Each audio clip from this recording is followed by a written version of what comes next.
Moin Freunde der Sonne, herzlich willkommen zur Episode 28 von unserem fantastischen Zweierkette FM Football Manager Podcast. Mein Name ist Terry, an meiner Seite wie immer Junukas. Moin moin. Ja, einen wunderschönen guten Tag, moin. Und heute haben wir wieder jemanden dabei, den wir in Episode 16 schon mal zu Gast haben, denn heute geht es ums Modden und wir haben ja in der letzten Episode mit Badeschlappen schon mal ein bisschen angerissen, dass wir auf einmal mit Match-Engine-Mods zugeschüttet werden und was könnte uns da Besseres passieren als einen ausgewiesenen Experten des realistischen FM-Spielens. Da Vinci, einen wunderschönen guten Abend. Salut zusammen. Schön, dass du dabei bist und wir haben auch für dich unsere Standardfrage. Zum Einstieg? Ja, absolut. Dave, wie sieht's aus? Welche Spielerrolle im Football Manager würde dich am ehesten beschreiben? Oder müssen wir auf eine Mitarbeiterrolle zurückgreifen? Du kommst ja immer nicht zum Spielen, du bist ja immer nur im Editor unterwegs. Also eher Datenanalyst oder eher, weiß ich nicht, Box-to-Box-Spieler? Ich würde mich jetzt als vielleicht inverser Außenspieler bezeichnen. So. Das finde ich gut. Okay. Ja, gewisse kreative Part muss mit drin sein, definitiv. Den haben wir, glaube ich, bisher auch noch nicht in unserem Kader drin, ne? Also nee, das passt perfekt. Ja, das ist schön. Super. Stammplatz ist ja sicher. Hervorragend. Ja. Sehr gut. Wo wir das geklärt haben, nimm uns ein bisschen mit. Also wir haben ja gesehen und auch getestet und auch im letzten Podcast ein bisschen angerissen, dass wir da ganz viele Match-Engine-Mods aktuell zu Gesicht bekommen haben. Und Junukas und ich mussten ja zugeben, dass wenn man da jetzt mit der realistischen Variante unterwegs ist, dass da sehr viel Empfinden im Ahnen ist. Also es ist jetzt nicht so, dass man so 100% sicher sagt, so das ist komplett neu, sondern man geht natürlich auch mit dem Blick rein, okay, wir haben eine neue Match-Engine-Version jetzt irgendwie drauf, also das muss jetzt irgendwie was Besonderes sein, aber so konkret festnageln kann man das nicht. So, du bist ja jetzt ein bisschen, tiefer drin in der technischen Materie erstmal. Nimm uns da ein bisschen mit, was bewirkt das wirklich? Macht das einen messbaren Unterschied? Wie bewertest du den aktuellen Stand in der Modder-Community? Ja, also ich meine, man kann ja relativ leicht einen großen Effekt sehen, indem man einfach die Tweak Sanity Version testet. Also es ist technisch machbar, durchaus sehr, sehr große Änderungen in der Match Engine zu erstellen quasi. Es ist aber enorm schwierig, die richtige Balance zu finden. Mhm. Man muss sich das wie vorstellen, es gibt, glaube ich, 130 verschiedene Parameter. Okay. Und dort kann man dann rumschrauben und machen und tun, wie jetzt in Tweak Sanity irgendwie die Spielgeschwindigkeit oder die Schusskraft erhöhen.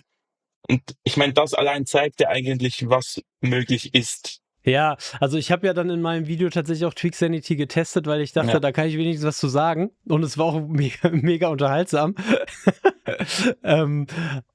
Aber bei diesen realistischen Varianten, und ich war jetzt ein bisschen im FM-Tweak-Discord unterwegs und habe mich da so ein bisschen durchgeklickt.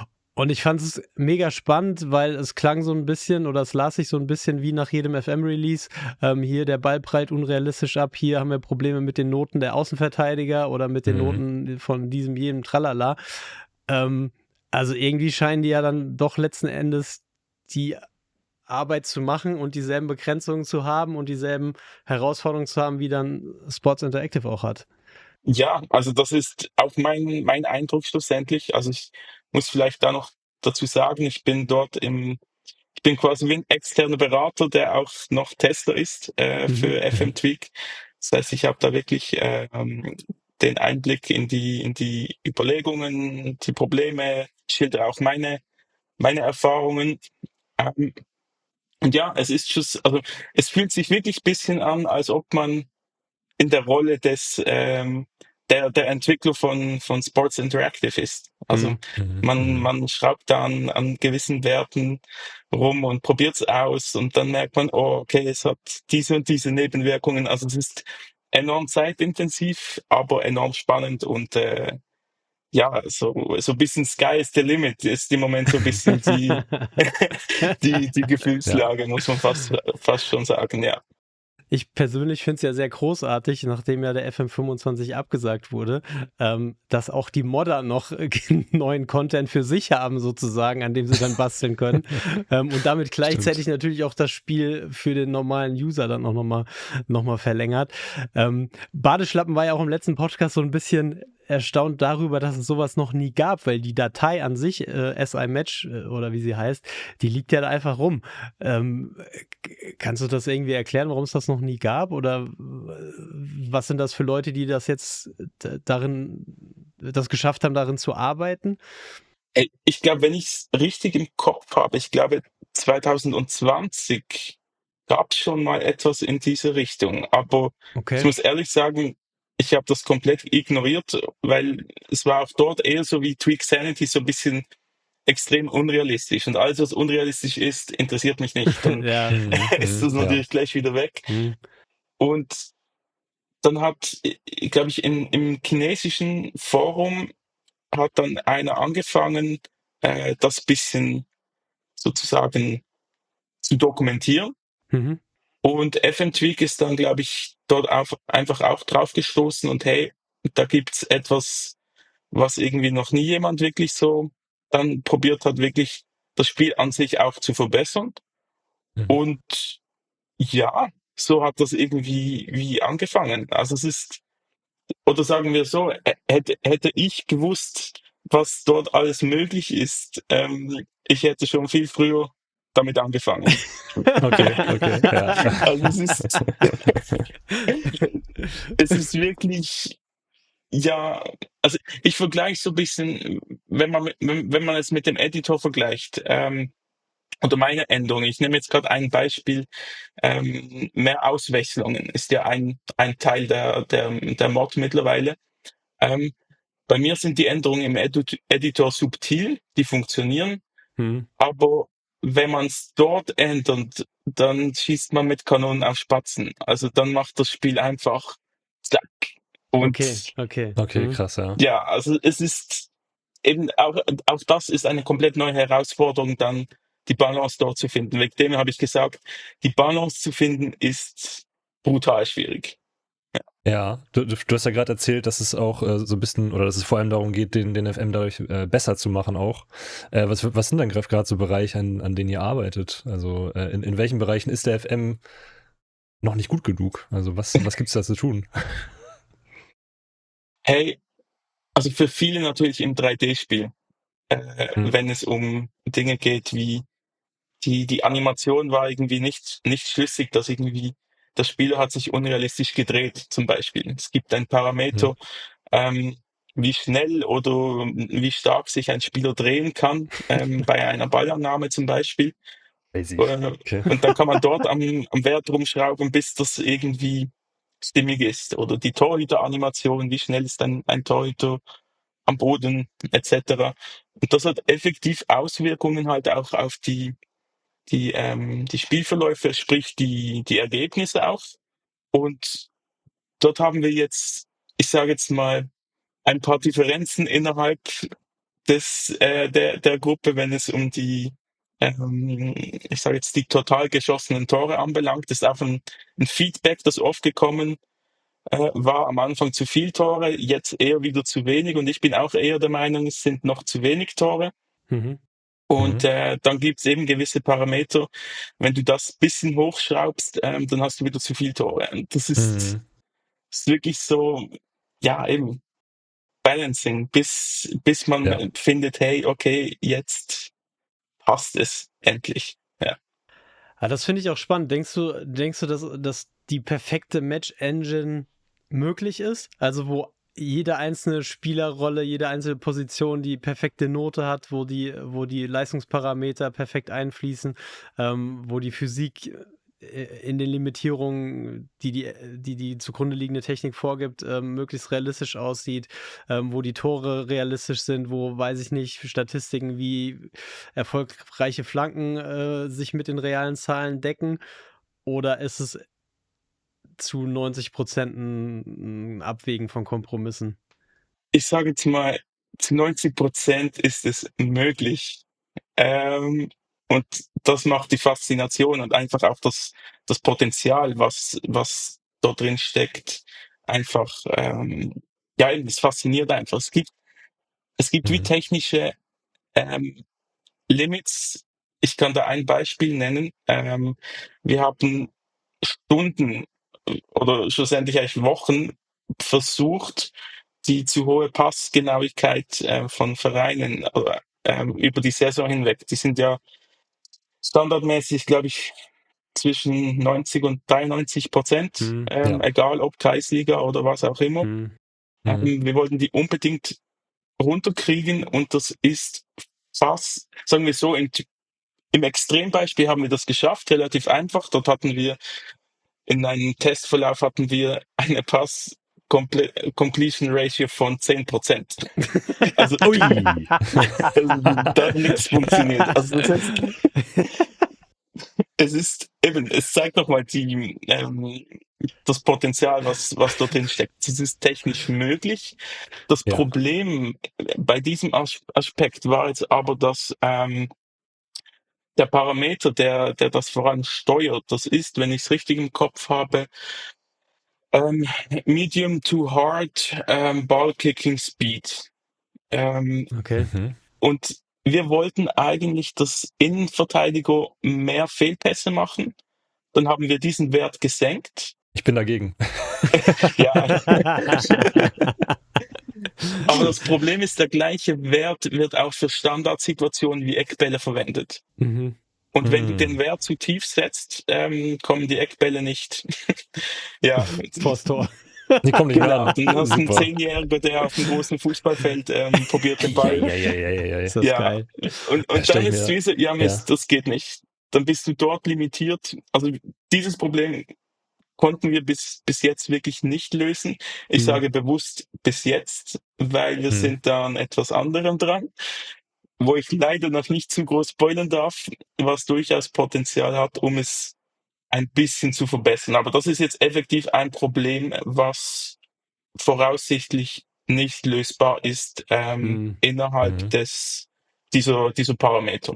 ja. Das stelle Genau. ich mir auch super schwierig vor, wenn du jetzt einen Parameter anpasst und das passt, sage ich mal jetzt in einem Champions League Spiel zwischen Real Madrid und Chelsea und dann guckst du aber wie du schon sagst, in die Landesliga und da sieht es dann wahrscheinlich wieder komplett anders aus, ne? Da hast du dann wieder andere Beschränkungen wahrscheinlich, auf die du achten musst.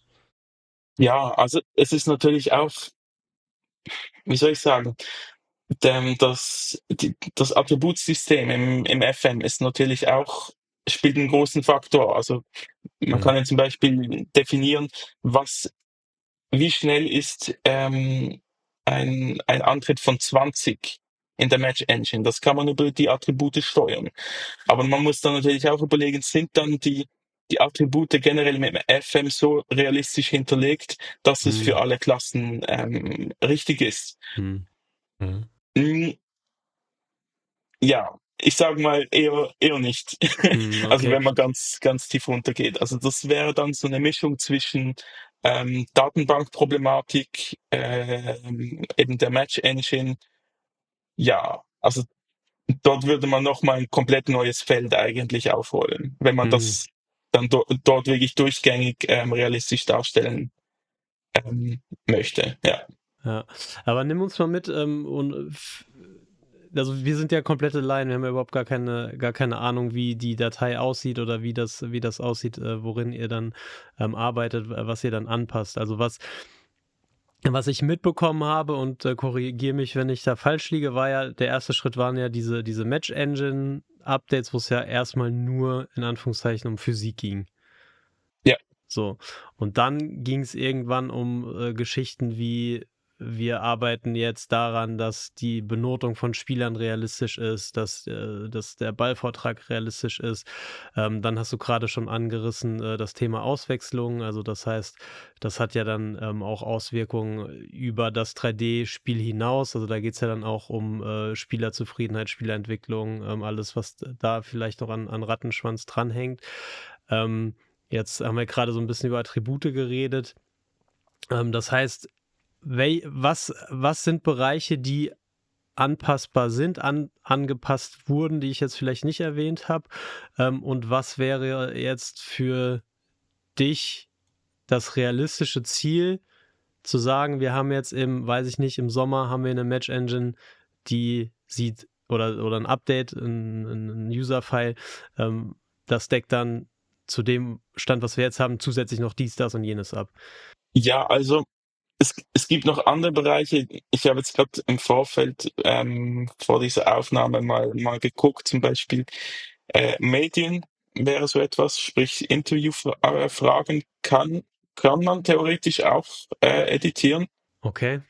Ähm, es gibt, glaube ich muss ehrlich sagen, ich bin noch zu stark auf dem fokussiert, wo im Moment halt wirklich der Fokus liegt. Ja, okay.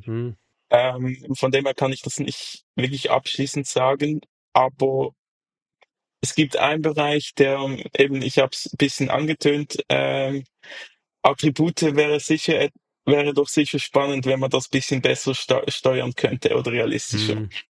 Viel mehr dazu kann ich nicht sagen, aber das wird richtig, richtig gut, was dort noch kommen wird.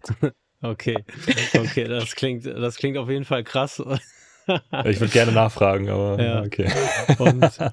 Aber was sind das für Leute, die daran arbeiten jetzt? Ich meine, dich kennen wir, dass Stimmt. du im Editor lebst und also wie gesagt, Freunde der Sonne, wenn ihr Episode 16 damals noch unter Wir FM gelaufen nicht gehört habt, hört ihr euch an, absoluter Wahnsinn. Da hat uns Da Vinci komplett auf seine Reise, seine Mission, den Football Manager so realistisch wie möglich zu machen, mitgenommen. Hört euch das unbedingt an. Jetzt habe ich meine Frage davor vergessen.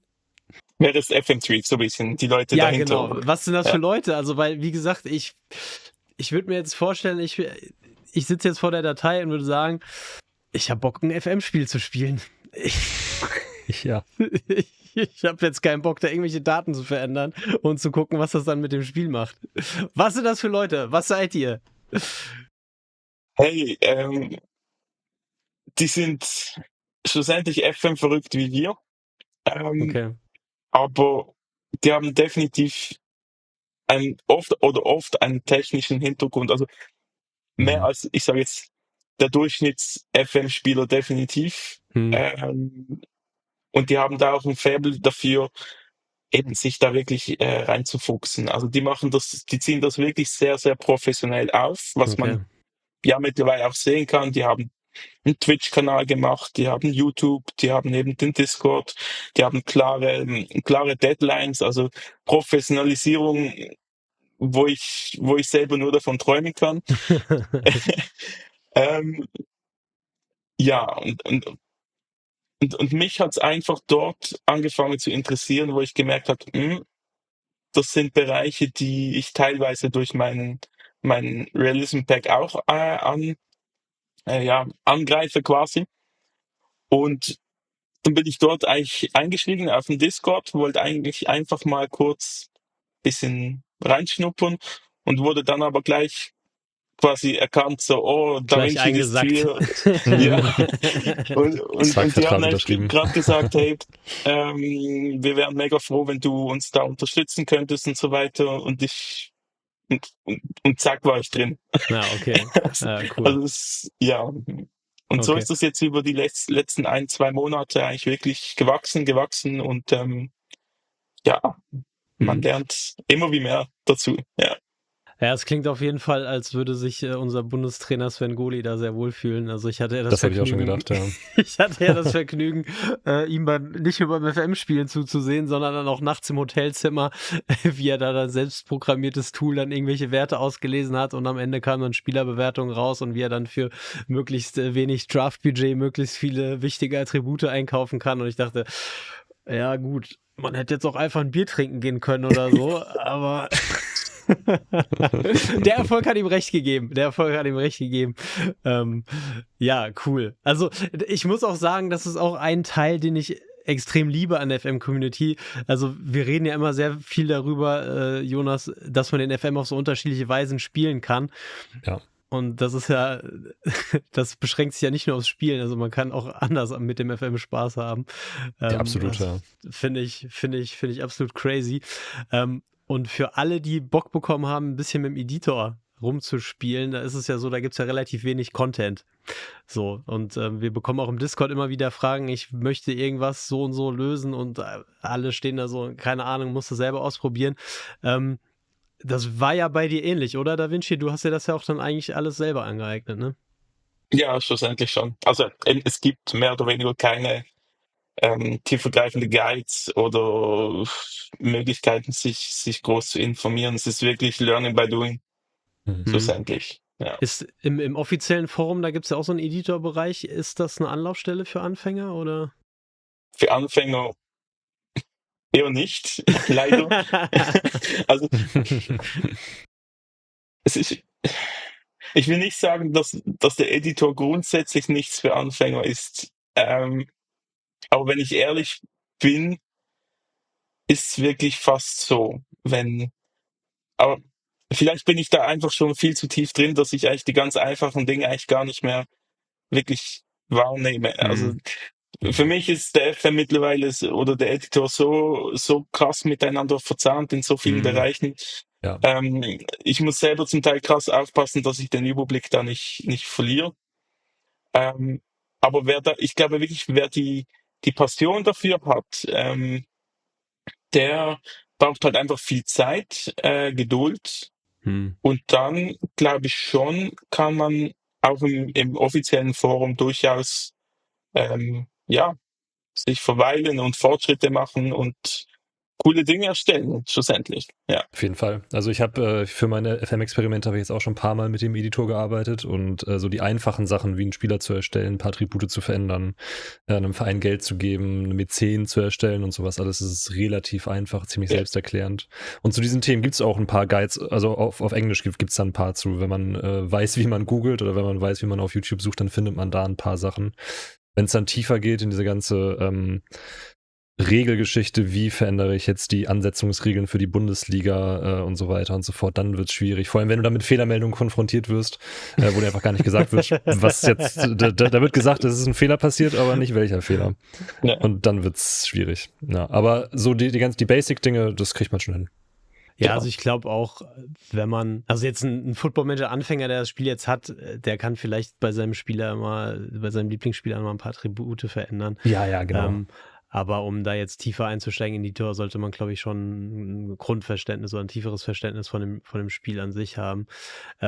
Heute hat praktischerweise auf Discord jemand gepostet, und zwar hat er ein ganzes Land erstellt, was dann auch an den europäischen Wettbewerb teilnimmt. Und er hat dankenswerterweise ein YouTube-Video dazu gemacht. Also Shoutout an Y-Mann.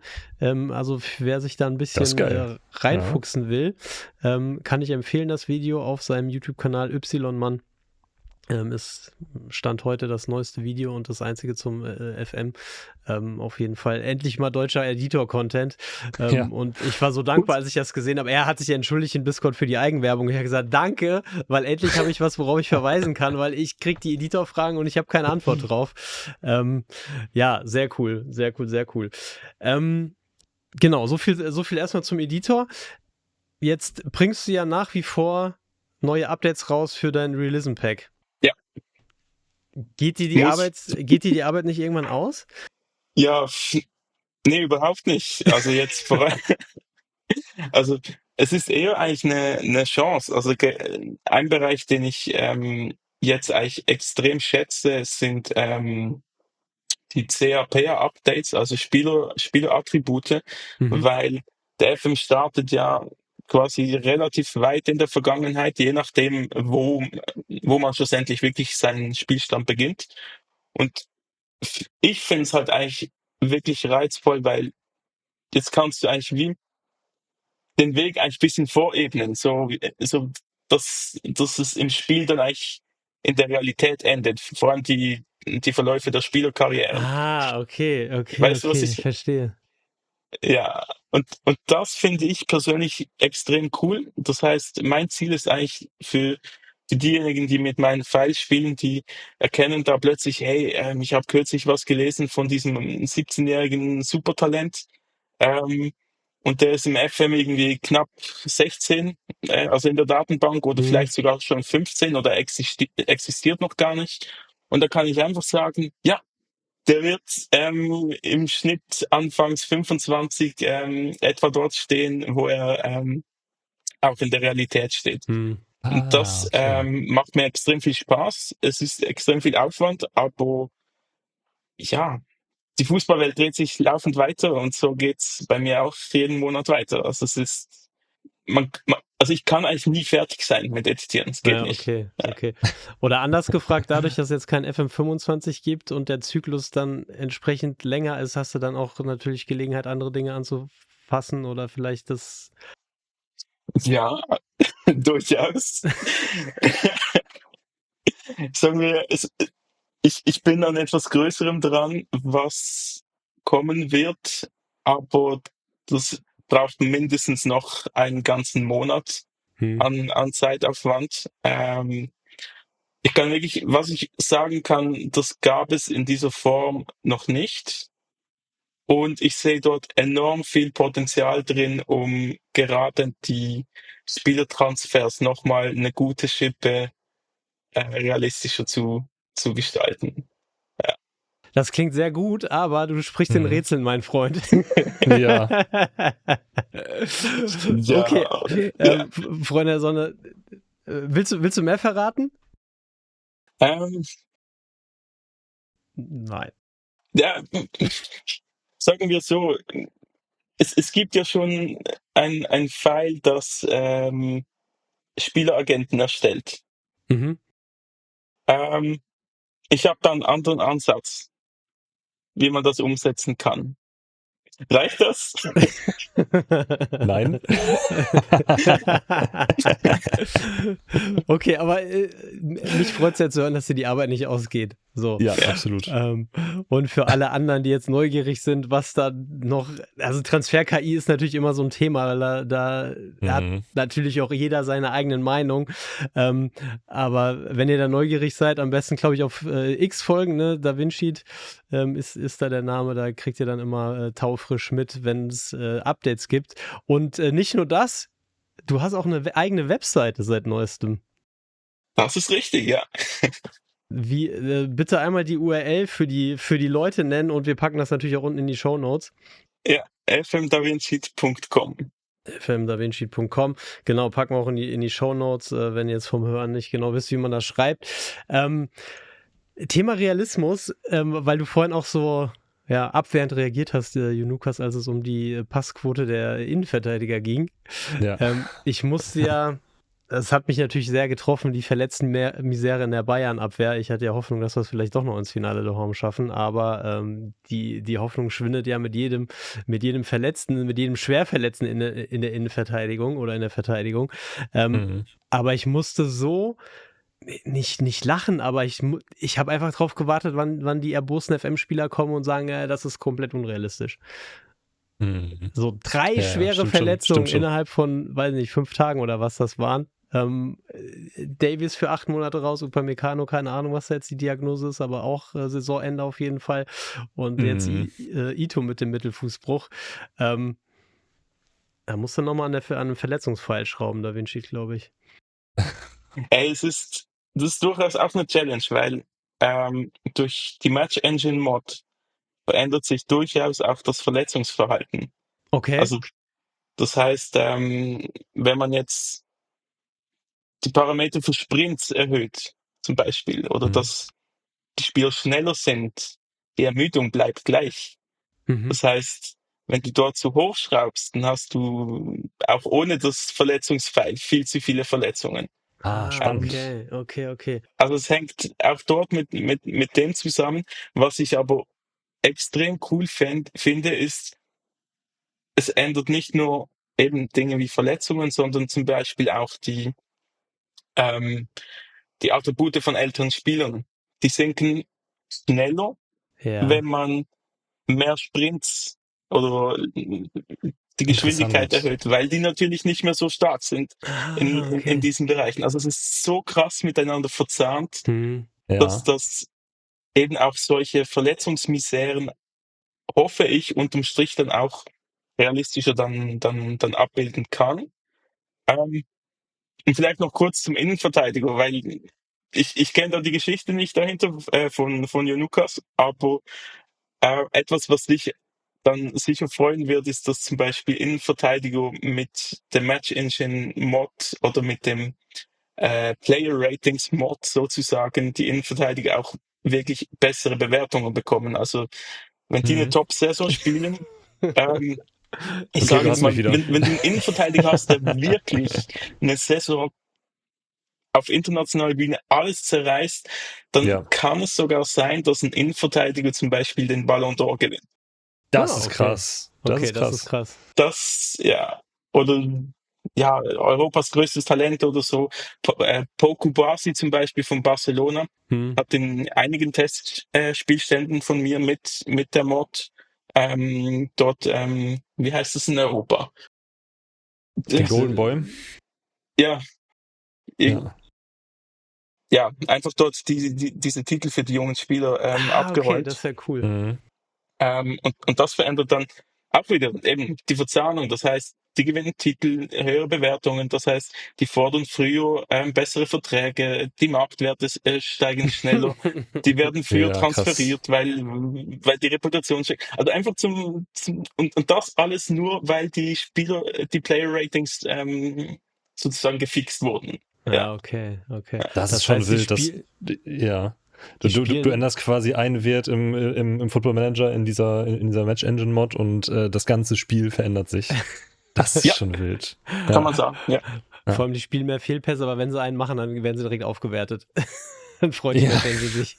Genau. Ja, man kann hinterlegen, für was boostet die Spielerbewertung. Deswegen okay. Ja.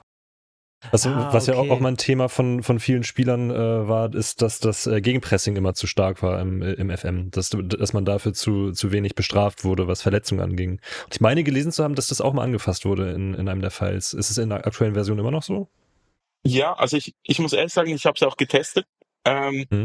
Ich bin quasi auf FM Arena gegangen, habe mir die Taktiken runtergeladen, die am meisten Tore geschossen haben in der Vanilla Version quasi. Und bin dann zu Man City gegangen. Haaland hat in den Tests 55 bis 60 Tore pro Saison reingeballert. Und ja, also ich glaube, das Niedrigste, das ich mal gehabt habe, waren 38 Tore. Kann man sagen, ja, ist immer noch enorm viel, aber es zeigt halt trotzdem, ja, also es gibt Mittel und Wege, Taktiken oder das ganze System, ich sage jetzt mal, variabler zu gestalten. Das heißt, Gegenpressing, ja, mit den richtigen Spielern wie in der realen Welt, die ist einfach gut. Ja. Aber es ist jetzt neu halt eher auch so, dass andere Taktiken auch gut sind. Und das war vorhin, ja, halt teilweise eher schwierig, um ja, andere Systeme zum Laufen zu bringen. Und das, wie Terry gesagt hat, es ist eigentlich durch das eigentlich ein neues Spiel, weil du kannst eigentlich alles, wo du vorhin gehabt hast, kannst du eigentlich neu gestalten. Und das ist schon cool.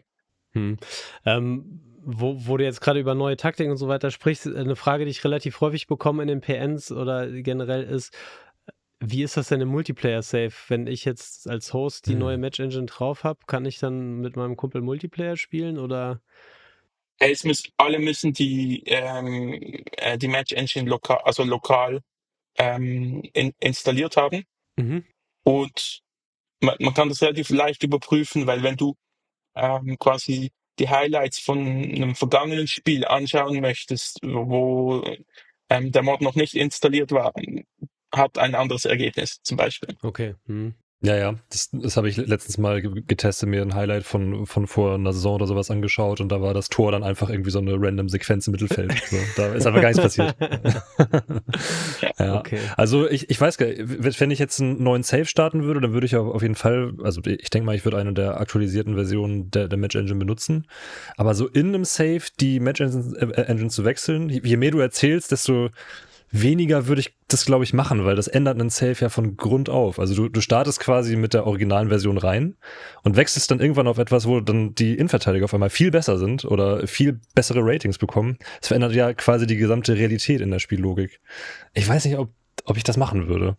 Also muss jetzt auch nichts zu sagen, aber es sind so meine Gedanken darüber, wenn ich jetzt so an meinen Chemie-Save denke. Wenn ich jetzt in die letzte Saison gehe und mit der Taktik spiele, die letzten Jahre wunderbar funktioniert hat, dann ändere ich die Match-Engine und auf einmal geht es nicht mehr. Ja, für mich persönlich ist das auch so eine psychologische Nummer, weil du änderst dann was und dann geht auf einmal deine Taktik nicht mehr und du hast dann halt so einen Bruch in der Story einfach. Ja, voll. So. Ja. Oder lag das jetzt an der Match-Engine? Also du hast ja immer dann so im Hinterkopf. Ja, genau. Zum Beispiel, jetzt habe ich hier die neue Match-Engine drin und wenn ich jetzt ein Fallrückzieher-Tor schießen würde, ich habe noch nie ein Fallrückzieher-Tor gehabt, das würde für mich nicht zählen. So. Ja. Also ich finde es halt eher von Vorteil, dass man, anders wie mit den Datenbank-Mods, du kannst das laufend austauschen. Ja, das auf ist jeden wirklich Fall. Das ist riesig, das ist mega, mega cool. Von dem her, ich sage jetzt mal, wenn du es für 1, 2 Spiele mal testest und dann plötzlich findest, hey, es ist wirklich cool, ja, dann behältst du es vielleicht. Aber ich verstehe schon den Gedanken dahinter. Mich persönlich würde halt stören, wenn ich mittlerweile halt wie weiß, hey, das und das funktioniert nicht so, wie es sollte und durch das funktioniert es nicht. Dann wäre bei mir die Blockade da, sozusagen. Ja, das glaube ich. Das ist auch mal die Gefahr dahinter, wenn man quasi hinter den Vorhang schaut und dann weiß, was alles oder wie alles funktioniert, wie zum Beispiel Sven uns mal erzählt hat, dass das Flankenattribut gar nicht so wirklich viel macht. Da dachte ich schon, ja, scheiße, das wollte ich eigentlich gar nicht wissen. Ist das gefixt? Könnt ihr das anpassen, dass Flanken Auswirkungen hat? Ja, bitte. Ja, klar. Schlussendlich. Sehr gut. Ja, also es gibt so viele Bereiche, die eben direkt oder indirekt mit der Match Engine zusammenhängen. Es gibt teilweise auch Dinge, die ich durch Datenbank-Mods noch zusätzlich unterstütze. Gerade das mit zu wenig Toren habe ich jetzt zum Beispiel angepasst. Da gebe ich mal etwas preis, was ich sehr selten mache, sage ich mal so. Ich habe vor allem an den Manager-Attributen geschraubt. Und zwar kann man dort einstellen, wie hoch die grundsätzlich pressen, wie mutig sie agieren und auch ihre bevorzugte Formation. Und teilweise sind die veraltet oder nicht wirklich korrekt hinterlegt. Und dann schaue ich halt auch, okay, gibt es die Möglichkeit, dass dieser Manager Taktiken nutzen würde oder in der Realität tut, welche im FM zu mehr Toren führen. Und wenn ich das anpasse, dann passieren natürlich auch im Schnitt mehr Tore, macht dann unterm Strich halt auch die KI-Mannschaften gegen den menschlichen Spieler auch Stärkung. So ein bisschen, weil dann hast du einen Gegner, der mehr pusht, der sozusagen auch ein bisschen mehr an die Grenzen geht, was bisher zum Teil leider nicht immer der Fall ist. Ja. Ja, das ist zum Beispiel so ein bisschen ein Bereich, wo beide Files so ein bisschen miteinander harmonieren, der Match Engine Mod und meine Edits, genau. Ja, okay. Das ist cool. Das ist cool. Weil ja eins der neuesten Features war in dem neuesten Update, war ja das Thema Auswechslung, da haben wir eben schon kurz drüber gesprochen. Kannst du uns da ein bisschen mit reinnehmen, wie es bis jetzt war, wie das jetzt nach der Mod ist und was das für konkret für Auswirkungen hat? Ja, es ist enorm schwierig, das richtig hinzubekommen mit der Mod. Weil, wie ich gesagt habe, die Mod, das ist wie mit Kanonen auf Tauben zu schießen, weil man kann auch dort einstellen, wie oft oder wie früh Wechsel stattfinden sollen anhand verschiedener Vorgaben, zum Beispiel Condition. Ab welchem Wert sollten Spieler ausgewechselt werden? Das kann man dann wie gewichten. Also man kann nicht einfach sagen, zack, dann immer wechseln, sondern es ist immer eine Summe an Kriterien, die dann quasi vermischt wird und ja, dann entscheidet die KI schlussendlich, okay, der wird rausgenommen oder der spielt weiter. Man kann hinstellen, zum Beispiel sagen, dass die Current Ability enorm stark gewichtet wird. Das heißt, ein Spieler mit einer hohen CA wird eigentlich nie ausgewechselt als Beispiel. Man kann diesen Wert erhöhen oder senken. Ja, und dann schlussendlich sollte es irgendwie in den meisten Fällen irgendwie realistisch passen. Und das war zum Beispiel in der ersten Version noch nicht der Fall. Dort waren dann in der Regel zur Halbzeitpause 3 Auswechslungen. Ja, ist mittlerweile ein bisschen besser, aber ich persönlich finde, es ist immer noch nicht an dem Punkt, wo ich sage, das passt. Okay. Und ob das möglich ist, wird sich zeigen, da sind wir noch dran. Mir persönlich fehlen vor allem noch so die Auswechslungen nach Minute 85 oder 90, dass dort noch irgendwie wie etwas kommt. Jetzt machen sie die Auswechslung in der Regel bis zur 80. und dann ist in der Regel alles schon durch. Ja. Ja. Was ist mit dem anderen Extrem? Wir hatten ja jetzt am Wochenende in der Bundesliga einen Dreifachwechsel noch in der ersten Halbzeit. Ist das theoretisch möglich oder würde man dann komplett das System zerschießen? Also man kann es definitiv machen, dass das passiert, aber eben es geht auch dort wieder um die Balance schlussendlich. Ja. Ich glaube, das ist immer wieder etwas, was den Leuten wie bewusst werden muss, auch wenn es um Feedback geht.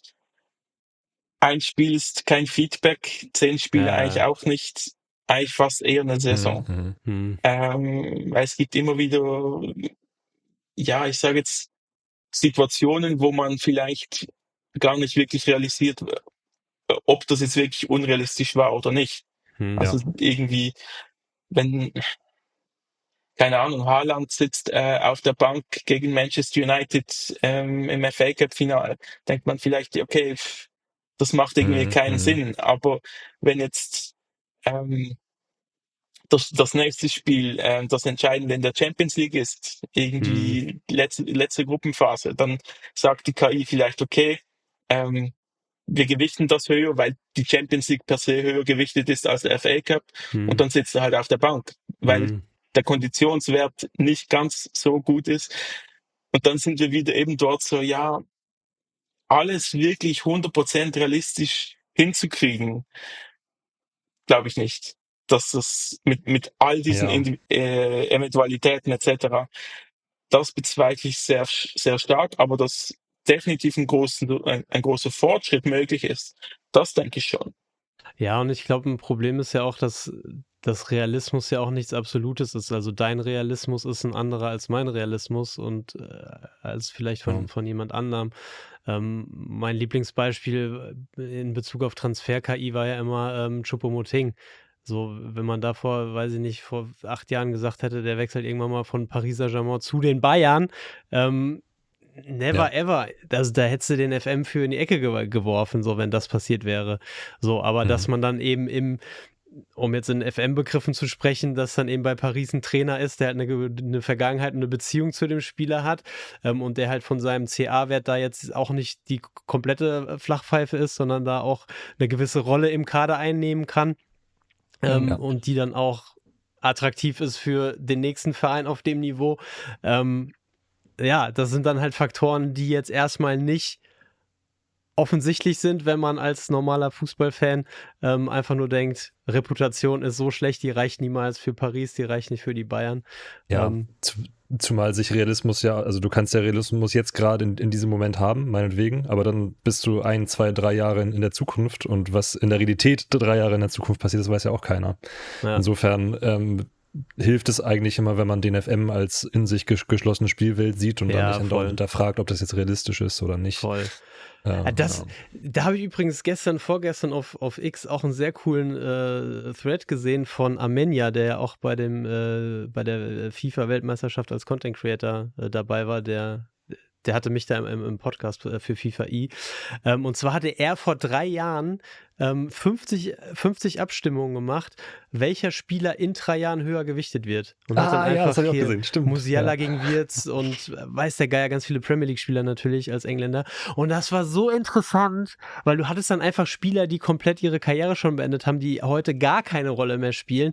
Du hattest dann mir fallen jetzt natürlich die frappierendsten Beispiele aus dem Kopf nicht mehr ein, aber das war so wild und wo du dann einfach siehst, was Fußball auch einfach für ein Tagesgeschäft ist. Das ist einfach so. Ja, ja, absolut. Also alleine, was da für Trainer hochgejazzt werden oder Spieler noch extremer. Und eine Zeigerumdrehung später sind die einfach nicht mehr relevant oder tauchen bei irgendeinem Verein auf, wo du sie nie verortet hättest. Und das fand ich so cool. Ich war kurz davor, selber so eine Serie aufzumachen, weil ich die Idee einfach so geil finde, weil es einfach so einem selbst auch so den Spiegel vorhält in diesen Diskussionen. Genau. Der eine ist Weltklasse und der andere ist total scheiße. Der eine Saint-Maximin oder Ousmane Dembélé, wer ist in 2025 high rated? Ja. Da haben 71% gesagt, Saint-Maximin, der wird high rated sein. Ja. Wo ist er jetzt? In der Wüste, glaube ich, oder? Ich glaube ja, aber Ja, kann sein. Ja, und das sind so Sachen, das finde ich einfach faszinierend.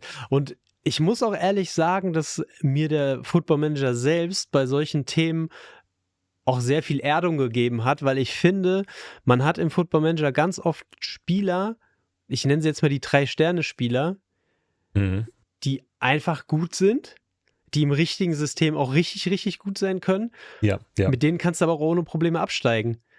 So, und ich finde, das hast du so oft, wenn du jetzt einen guten Lauf hast mit einem Mittelklasse-Team, dass der Spieler jetzt nicht unbedingt der herausragende Spieler ist, aber der halt in dem System, in der Situation halt einfach super funktioniert, aber in einer anderen Situation halt auch einfach komplett nicht funktionieren kann. Voll. Beispiel aus dem echten Leben, Amiri.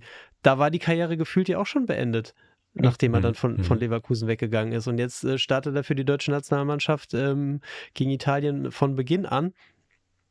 So, und der hat ja nicht das Fußballspielen verlernt, als er auf dem absteigenden Ast war. Vielleicht gab es private Probleme, vielleicht hat das mit dem Trainer nicht gepasst, vielleicht war auch einfach hinten dran, weil da noch bessere Spieler vor ihm waren oder Spieler, die dieselbe CA haben, aber halt andere Attribute, die dem Trainer besser gefallen. Und dann verlierst du natürlich auch so ein bisschen Selbstvertrauen oder in FM-Terms dann eben Moral. Und dann bist du halt einfach ein schlechterer Spieler, obwohl du einfach nach wie vor ein richtig guter Kicker bist. Ja. Ja, hey, ich merke das beim Editieren, das ist auch nur, weil der FM25 jetzt nicht gekommen ist. Jetzt stehe ich oftmals vor dem Kuriosum, dass ich Spieler, die ich am Anfang aufgewertet habe, junge Spieler, bereits wieder abwerten muss. weil sie einfach diesen Weg eigentlich in 1,5 Jahren zum Teil wirklich nicht eingeschlagen haben. Und dann merkt man auch wieder, wie verrückt das ganze Projekt an sich eigentlich ist. Also, ja, voll. ist nicht nur Spieler verbessert und angepasst, sondern das hat sich in dieser Zeit schon wieder so verändert. Okay, wieder runter.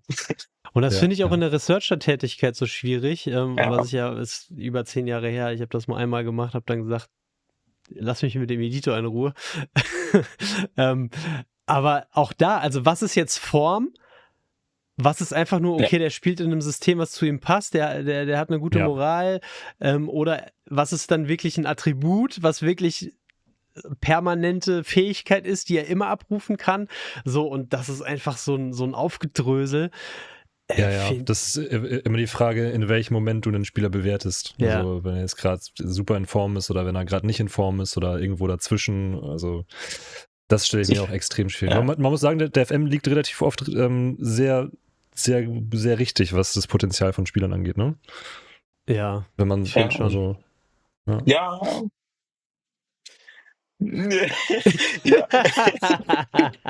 Sagen wir mal so, er lag vor Jahren deutlich falscher im Durchschnitt zu Tomadera-Zeiten.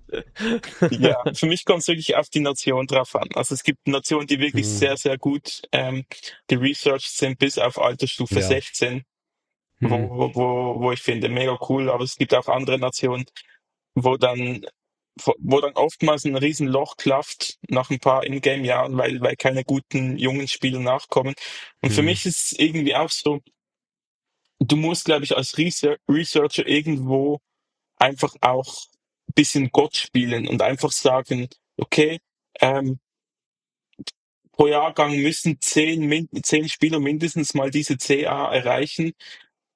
ansonsten passt das dann später nicht. Und Ja. das wurde oft gemacht, aber zum Teil auch nicht. Und da, ja, muss man halt auch ein bisschen, ja, nicht raten, aber halt vielleicht ein bisschen mehr ähm, Risiko nehmen, sagen, doch, auf den Spieler baue ich jetzt am meisten, wie sie zum Teil in der Datenbank machen. Also das ist so ein bisschen meine Beobachtung. Ja. Ja, dass die Qualität der Daten natürlich auch ein bisschen schwankt, liegt in der Natur der Sache. Ich frage mich auch immer, ob es im echten Leben wirklich so viele herausragende Fußball-Assistenztrainer aus Italien gibt oder was dann immer so die klassischen Nationalitäten sind. Stimmt, Also ja. irgendwann besteht immer mal ein halber Trainerstab aus über 60-jährigen Italienern. Die sind sehr gut, ja, stimmt, ja. Es ist so. Spanien So. ist auch so ein Kandidat. Ja, so, aber was Jonas sagt, insgesamt ist das schon sehr, sehr, sehr nah dran. Und ich finde, also meine Faszination und meine Begeisterung dafür, dass das ganze Konstrukt überhaupt funktioniert, steigt mit jedem Gespräch, was ich mit dir führe, wenn man sieht, welche Parameter da im Hintergrund noch alle miteinander arbeiten. Und man denkt ja so, ey, ja, es gibt so Bugs, die ziehen sich seit Jahren durchs Spiel und man denkt so, ey, warum passen die das nicht an? Aber das Weltwunder ist eigentlich, dass das ganze Konstrukt so funktioniert, dass du da deine Managerkarriere spielen kannst, dass das eine glaubwürdige Spielwelt ist, die dich Emotionen erfahren lässt, weil da ein paar Pixel irgendwas da veranstalten am Ende. Dass du das Spiel mit einem taktischen Blick spielen kannst, dass du taktische Anpassungen machen kannst und nicht gegen das Spiel spielen musst, sondern als Manager agieren kannst, das ist echt ein Wunder und das hat mir das Gespräch heute nochmal sehr, sehr nachdrücklich eingemeißelt. Absolut. Und das macht einem auch nochmal bewusst, wie unfassbar schwierig es sein muss, dieses Spiel auf die Unity Engine zu porten. Also diese Aufgabe, also dass der FM25 ausgefallen ist, keine Ahnung. Ich kann es verstehen. Also je mehr ich höre, wie viele Werte mit was, du fasst eine Sache an und auf einmal verletzen sich alle Innenverteidiger oder whatever. Ja. Und dann kannst du es werden größere Sachen sein, die da falsch gelaufen sind, aber trotzdem unfassbar. Ja, wo du gerade den FM25 erwähnst, heute kam ja auch die Meldung, dass der FM24 verfügbar bleibt. Das wird vor allem alle Konsolen und Spiele erleichtern, weil da war es ja so, wenn sie den nicht mehr vertreiben dürfen, fällt aus dem Abo raus. Dementsprechend ist die Karriere dann noch weg. Und sie haben das so kommuniziert, das bleibt erhalten, bis es einen Nachfolger gibt. Und sie hatten ja damals auch versprochen, dass es auch dieses Feature, dass man Spielstände übernehmen kann, dass auch das beibehalten bleibt. Mal gucken, ob es dann so kommt, aber Stand jetzt ist, der FM24 bleibt auf allen Plattformen vorhanden. Ich bin froh, haben sie es heute kommuniziert und nicht am 1. April. So wie die Community tickt, wäre dann schon wieder die Verschwörungsbox offen. Ja. Oh, das ist ein sehr guter Punkt. Wir nehmen heute auf am 31.03. Morgen ist der 1. April. Das heißt, wir können das nicht mehr in der Podcast-Folge verarbeiten. Aber eigentlich ist das ja ein Standard für Spielestudios, am 1. April irgendwas rauszuhauen.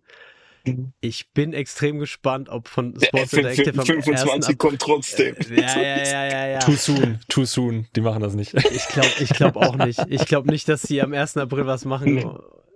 Das wäre schon geil. Die einzige Kommunikation zum neuen Spiel ist ein April-Scherz. Das würde ich sehr fühlen. Das ist schon sehr gut. Das Studio würde brennen. Ich glaube auch. Nee. Stimmt.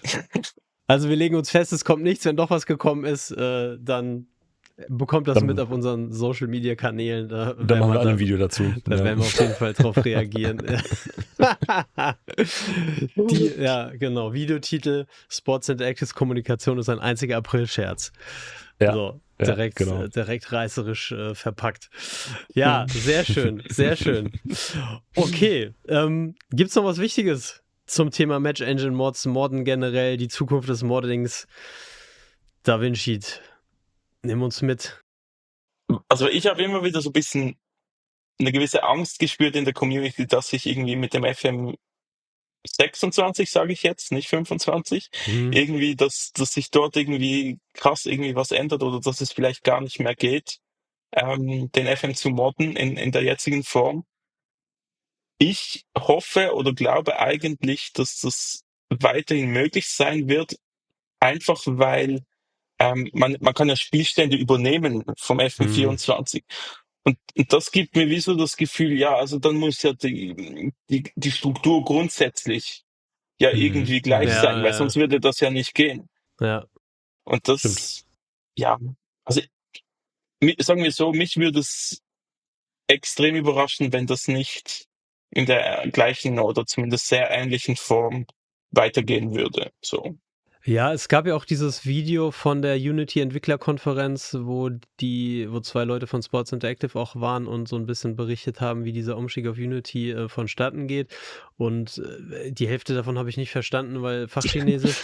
Aber was ich verstanden habe, war, dass Unity erstmal nur für die Oberfläche zuständig ist. Das heißt, der ganze Code für die Spielwelt und ich vermute auch für die Match Engine wird weiter der Bekannte sein. Natürlich wird das alles weiterentwickelt und natürlich wird es da in irgendeiner Form auch Wechselwirkungen geben.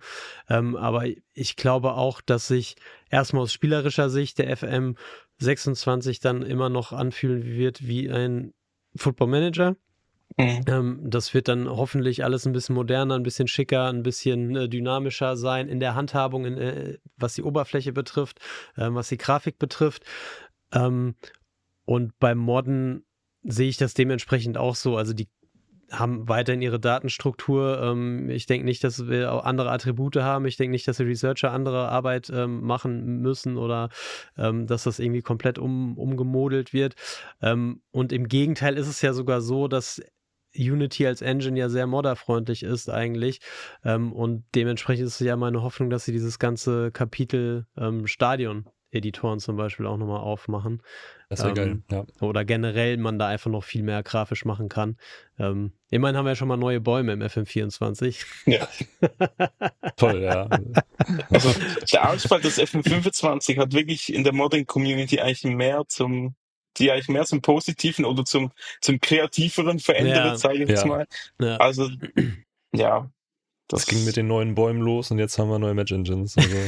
Also, es gibt vielleicht nur noch etwas, was mich wundernimmt, ist, wie das Spiel aussieht, ich sage jetzt mal im Juli, wenn jetzt schon die nächste Saison, der nächsten Saison fertig ist, weil dann wird's im Editor brutal schwierig. Wenn man dann sagt, ich will mit den aktuellen Karten und so weiter, so eine Saison ein bisschen überbrücken, das geht, 2 keine Chance. Stimmt, da hab ich noch gar nicht dran gedacht. Ja, also aber ganz ehrlich, wenn ich jemandem zutraue, dafür eine Lösung zu finden, dann ist das dieser Modding-Community. Ich glaube nicht. Dave, du machst das. Ja. Also ich appelliere da eigentlich eher so ein bisschen an die Zocker schlussendlich, dass man der FM ist schlussendlich trotzdem ein Escape from the real, aus der Realität schlussendlich. Ja. Und ich hoffe da einfach, dass die Leute da irgendwie trotzdem noch den Spaß am Spiel an sich haben, weil für mich ist klar, der FM, sei es in der jetzigen Form oder dann auch zukünftig, der hat eine PA von 200 schon immer gehabt, aber die CA, die steigt von Jahr zu Jahr. Ja, sehr schön. Ja. Das ist ein sehr, sehr schönes Schlusswort. Ich glaube, damit können wir es belassen. Ja, ich wollte noch irgendwas sagen, aber das fand ich jetzt auch zu gut. Also, Freunde der Sonne, erstmal vielen Dank fürs Zuhören, vielen Dank für eure Bewertungen, Daumen nach oben und so weiter. Ihr tut immer alles, was ihr könnt auf allen Plattformen. Dafür vielen, vielen Dank.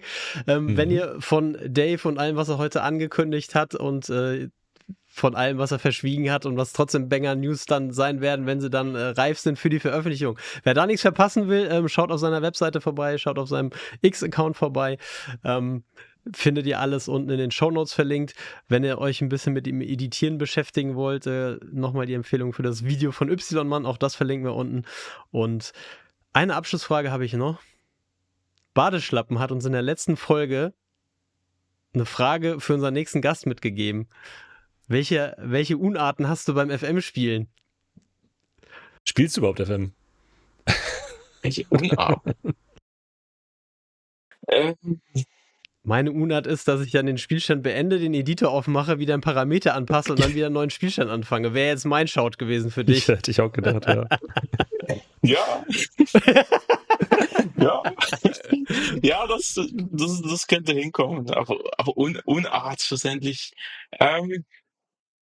Ja, meine Unart ist eigentlich wirklich, dass ich es nicht schaffe, mich dann auf den Spielstand wirklich einzulassen. Ich hau den rein und denke so, Mist, diesen Spiel habe ich schon wieder angepasst fürs nächste Update. Und raus. Okay. Also Okay. ich muss lernen, auch wie viele die Probleme in diesem Bereich haben, zum Teil die Dinge so akzeptieren, wie sie sind im FM. Ja, Wunderbar. Alles klar, dann drücken wir die Daumen. Schön. Du hast ja noch ein bisschen Zeit, bis der FM26 kommt, nicht nur Files Ja. rauszubringen, sondern dich auch in dieser Tugend zu üben. In diesem Sinne, Da Vinci, vielen Dank fürs Dabeisein. Ja, vielen Dank. danke auch, hat Spaß gemacht. Und ja, dann euch noch einen schönen Abend, liebe Grüße und bis zum nächsten Mal. Und damit sind wir raus. Ciao. Tschüss. Tschüss.